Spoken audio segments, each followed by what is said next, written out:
Oh man, if you're looking at the choice of Albert, right, going for Hayabusa, surely it's great. Like, we're excited to see that. We want to see Albert being activated as assassin. But man, Atlas, Akai, Lapu-Lapu, man, it's difficult to play a squishy hero if you're Rrq Hoshi. There's so much control and so much damage that can come up from those heroes. Not only that, Wolf, but with an Atlas across view, when do you usually see no purifies from the other team? Yeah, that could be deadly. That is a big observation here. Vin already getting stunned up. I'm surprised that Vin doesn't flicker it out just yet, but yes, there we go. He gets out of the tough situation. And, you know, coming back to that Atlas, I think we've seen many, many times, and in a couple of international competitions last year, that Atlas has really turned over some games in the later stages. Yeah, definitely. And this time you have what? Heavy spin as well as the Fatal Links. You can like switch between the two, or what you will use as your first in. When it comes to your initiation, right? What do you use first? You can use like heavy spin first so that the Atlas will have a better ultimate afterwards, or maybe use it afterwards. So the Echo composition is really banking on the damage output of both Farsa and Bendicuti, and they have the tools to make that work. Well, I think on top of that, you know, if you are playing this Atlas, if Clay can find the death box positioning in the right moment at the right time, then you can use that to your advantage, right? You are now forcing Echo wherever they decide to respond and set up with the Fatal Links, then hey, you can go ahead and set up that box and hopefully profit off of that, especially with Rrq here for Vin, right?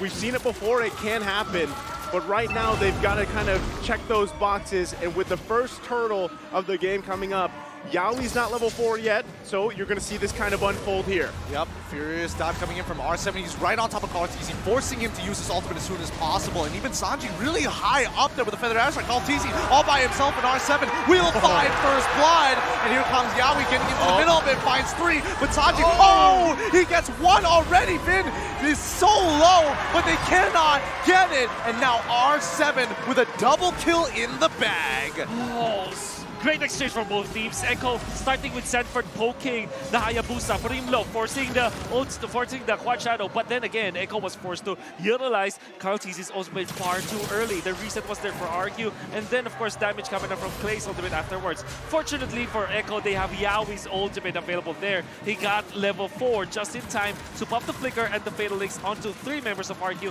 then Sanji dealing the damage. In the end though, Rrq still gets the turtle. Wait, does he know? Yeah, I'm pretty sure he saw Yaoi actually walk between brush to brush here, but he's going to open it up, sees Vin, backs away. Skylar, once again, just needs to maintain control, but Bendicuti has been doing such a good job. He's looking for the trade, and now he might get the solo kill. Almost secures it. One more auto attack would have procced and would have gotten the kill. Great response from Skylar there, not to go down. They don't want to give that advantage to either of these gold laners, right? They're going to be battling it out here.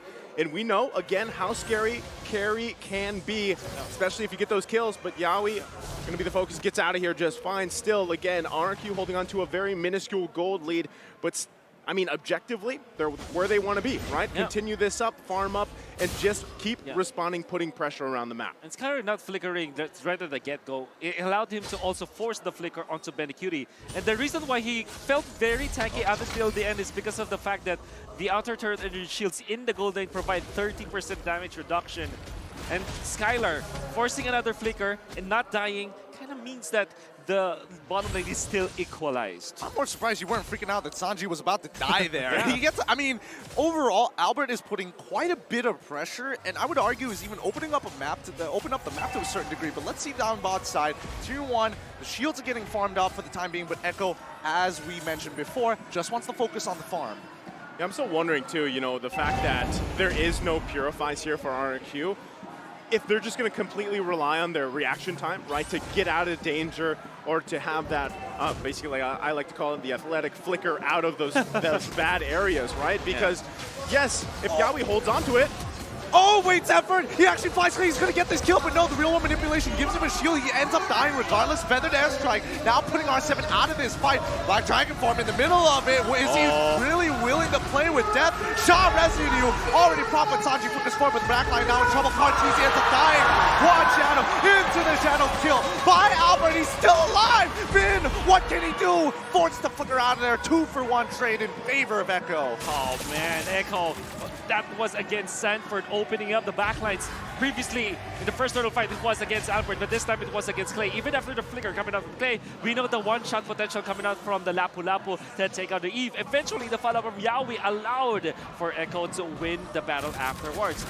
Unfortunately, though, Albert was still very good with the Retribution. All right, let's pull this back for a moment here because I'm trying to figure out where Echo is going to eventually plan their attack on their map. It feels like they're playing defensive, right? Yaoi's opened up the map, but then how does xedzz make this play? Well, I guess that what they are waiting for is to at least equalize when it comes to the turtle fight, then activate Benikuti. So to answer your question, later on, around 8 minutes time, when you can have Benikuti deal the damage with 3 items, that is where you strike. Until this point, Echo, everybody's just buying time. I'm holding you to that 8 minutes on the dot. Yeah, we'll see if Wolf predicts that correctly, right? And the curse doesn't affect him here. But still, going back to the point, I mean, if Benikuti can just farm up, great thing, right? That's exactly what he wants to do. Him and Skylar, same scenario, right? None of them have gone down. You see, though, how much of time is actually put on the gold lane for both these teams. You guys mentioned this in the draft. If you can have someone babysit the lane, great. Now, it's a little bit different because Diggy's not constantly there, but still, even Yaoi's paying attention to that lane, trying to give any upper hand possible to their gold laner is the best thing that could happen for both of these teams because even, yes, there's what, 200 gold there. It really doesn't mean much for Rrq, but they have the objectives, right? If they can get this next turtle in about, what, 10 seconds, then that's great for Albert and the squad can transition into the Lord takes and really set themselves up for success here. Echo, though, knowing all of that, Sanji having 2 kills early on, the burst damage is going to be there. So as long as Rrq can avoid that burst coming out from Echo, Sanford with the setups like this. Oh, I mean, Sanford, he wants it, but the fact is he's got no ult now, and now Albert might have a free kill in his hands. He's walking up Black Dragon form as well. Wall charge doesn't connect, but there we go. Albert secures it. R7 now in some trouble. Smarties, he pushes him out of position, and now in a 2v1, R7's lead is just up and on the bottom side. Almost soul kill. Skylar is baiting him into it, and now Albert is going to secure the kill. Oh, he got it. Now that's just disrespectful. Okay. Skylar was just being disrespectful. You put respect on Benny's name. Skylar, I would have really commended what he did because he baited Benikuti in there. The TPs were uncalled for though. Because Benikuti you want a what they TP? did. Yeah, there wasn't any escape anymore. Unfortunately, Skylar, that's 100 per. He already did 100 level play, but then he went down because of those TPs. However, though, I want to say, Rrq Hoshi, great understanding of how to take turtle number 3. What they did was to stay in the bottom bush, in a right side bush in the middle, I mean. And then it was only R7 who showed himself to Sanford. After Sanford already committed the bravest fighter onto the Yuzhong, that's when they strike. Oh, xedzz in some trouble now. Skylar, he lands it. Oh, he's so low, but he's still alive. Sanford with the bravest warrior already in the middle of it. He has to get on out of there. Sanji's trying to help him out, but Yaoi might be able to find 2. No, only 2. As the real one manipulation comes up, they get the kill onto Skylar once again, but they trade a kill back, so that's going to be support for gold laner. That's a good trade right here, but still a lot of unfolded there, a lot of ultimates and resources expended, but still Rrq holding on to a little bit of lead.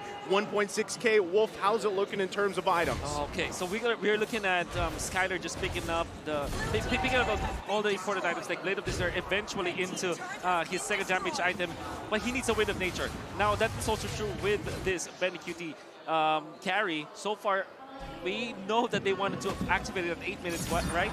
So they did. Yaoi was able to find an opening to the backlines, and that is one thing that Rrq should be respecting. Oh, again, and it looks like a repeat of history, but Yaoi this time doesn't even go for that engage, and it feels like to me that Skylar is a little desperate after his little mishap down on the bottom side. Yeah, he wants the kill there. He did pick up the Malefic Roar, so that damage is going to be there even more so now. You know, even though he's got the 2 assists, he wants those kills because he does know as well that Benikuti is going to be scaling up, especially past this game. Oh no, Clay, he gets pulled back, but it really doesn't matter. He flickers on backwards. His R7 is there to cover his back. Nicely done. The teamwork from Rrq to deny the initial engage. Great teamwork coming up for Rrq, like I said, and this means that they might have the better control of the first Lord of the game. What are they doing right now? What they should be doing right now is to control the lanes first before they engage onto the first Lord dance. So they're using Scatter up to the top lane, bottom lane already pushed out. Mid lane should be answered by R7 or maybe Clay in here. Yeah. And It's going to be up to how Rrq is going to control this Lord. Well, let's see how they're going to, because bot side is already stacked up with a full wave. That tier 2 might be in some trouble, and Rrq don't mind leaving this B. Orange buff being taken away by Hayabusa, but the rest of Echo, how are they responding to it? Tier 2 is already down. They can still let this bleed even more, but now they're going to force the issue. Sanford's walking back into the fight. Conceal coming out from Vin. He's going to take the long way around. Yaoi is looking for an opportunity. Albert might be in some trouble. Quad Shadow's out of there, but on the opposite side, here we go. R7 jumping into the middle of that fight. Bravest Warrior forcing Sanford out, but now he flippers right on top of Clay. He's down. Benny QT's in trouble. Skylar might have to take the 1v1. The Quad Shadow's already down, and the Shadow kill isn't enough. Albert still alive, trying to get on out there, but Sanford's chasing him down. Yu Song is dead, and that's going to be a 3-for-0 trade in favor of Echo. And even the Lord belongs to Echo. What a great play from their side. Rrq Hoshi, they tried to go for the conceal play from the bottom. They wanted to tag Sanford. Unfortunately, that left both Clay and Skylar exposed to Yaoi. Yaoi didn't find the first jump, however. As you saw, Rrq, they still managed to get away from there, but their position was already compromised. Albert was too far when the Lord was put on to low. And you see Echo, despite losing the first 3 turtles, just control the Lord Dance much better than they did Rrq. Not only that, but I mean, even that team fight, you saw how much pressure there was from Echo that Skylar actually didn't have the opportunity to get in the positioning he wanted to. He had the defensive flicker out, and now they're dealing with this siege coming out from Echo. They still have the Lord also on the bottom side to work with. They're going to lose more turrets here and have to be forced to pretty much defend in their base. Conceal play comes out, just getting a check here. But the big thing for Rrq, they do have Clay. Their defense, their high ground defense should be pretty good, at least to this point. It's only 12 minutes in the game. Lord is even at half health here. So let's see how this one plays out. Yep, Finn already using his conceal. He's Now in he the has middle of Flicker. everybody. Oh, well, let's see. He fights one. And now the Feather Airstrike in combination. Petrify onto Benny QT. R7 trying his best. He's in the middle of the fight, but nobody can support him. Albert fights one. Cartesi is dead. And now they're looking for a second as they find the Bravest Warrior next. And now with it all, Albert still lands it. But it's no! He hits that! Skylar! Absolute monster! Snipes it from halfway underneath the inhibitor turret! That deserves the Dave sheesh, because he has been waiting for that moment in this game. Skylar finally gets it, Okay. and that's a massive successful defense from Rrq. This word doesn't exist, but I'm gonna use it. So many sheeshable moments out there. As you saw Yaoi with a jump, right? You saw this as Flicker, but look at that combination of Clay and Vin. Guardian's Barrier with a diamond-shaped box. And then eventually Skylar just sniping Benny Cutie. My goodness. That was clean. That's the word. Sheeshable. Good lord, oh man. I don't know, these Beatrix players are disgustingly good. Well, a little too good for my taste here. I want to go back to some of that basic stuff. I feel bad about myself now. Well, I mean, at this point, they've turned it around. Rrq, they had to defend the high ground. They did. Yes, they lost a couple turrets, but they profited off of it, right? I mean, they have that defense. They get a couple members of Echo down, and now you can see that, right? With that swing, that pendulum swing, momentum in their favor, they just have to be cautious with the setups from Yaoi. That's the biggest thing here. The next Lord is going to be up. Rrq is in a good position to actually take this one, and Echo knows it. How about that? There's Sanji and Yaoi up top. Through a bush, you have to be careful about this, and Rrq doesn't have vision of that. Skylar already utilizing this this Renner. Just make sure that they scout out additional members. And I think that Rrq has a little bit of the same idea. They want to control the outside bushes, like the Lord Dance. Look at them. The Lord only has 2 heroes, and everybody's just dispersed. Look at that. They're waiting for that conceal play. They got Benny Cutie there on the top side. Carl TZ still going to bounce this Lord around here, keeping everyone, Rrq on the hunt. They're trying to figure out where the other members are. Lord half health, here comes the conceal. Yep, Yaoi's coming in. R7's already looking to engage Clay once again. Is this a repeat of history? No, they back off. Now the real one manipulation, wall charge as well. Already hitting 2, falling into Rena's apathy. It's all over now. As now they try to jump in. Sanford turns around, finds Skylar as well as Finn. They push through. Benny finds it again, taking out Clay. A triple kill, absolutely shredding through them. But now they're chasing them down. How many can they find? Echo is looking for some as much value as possible. But R7 tries to turn it around, but it doesn't matter. Benny QT hasn't even used his Winds of Nature and flickers for it. 4 for 2 so far. Benny QT, the hurricane of Echo. You saw how it was activated in that fight. They utilized Yaoi as well as Sanji from topside with a concealed play, and it's almost a repeat of history. But then again, after Clay already utilized his ultimate, and then Albert is no longer a threat to the carry, that's when he was able to rise to the occasion. He found 3 members of Rrq, and the Lord Dance was perfect from Echo, especially because Call TC won the Retribution battle against Albert. My God, that was the disaster for Rrq Hoshi because of Benny QT's calamity. Not only that, but the fact that they waited patiently for the conceal play, and now it's again Rrq on the defense. Yep, Call's in trouble here. Oh no, Clay's in trouble. He can't do much about it. He doesn't have any of his battle up. Now he finds it, and now they have a double kill. Sanford cleans it up. They're going to be ending this. Echo takes game number 3. GG.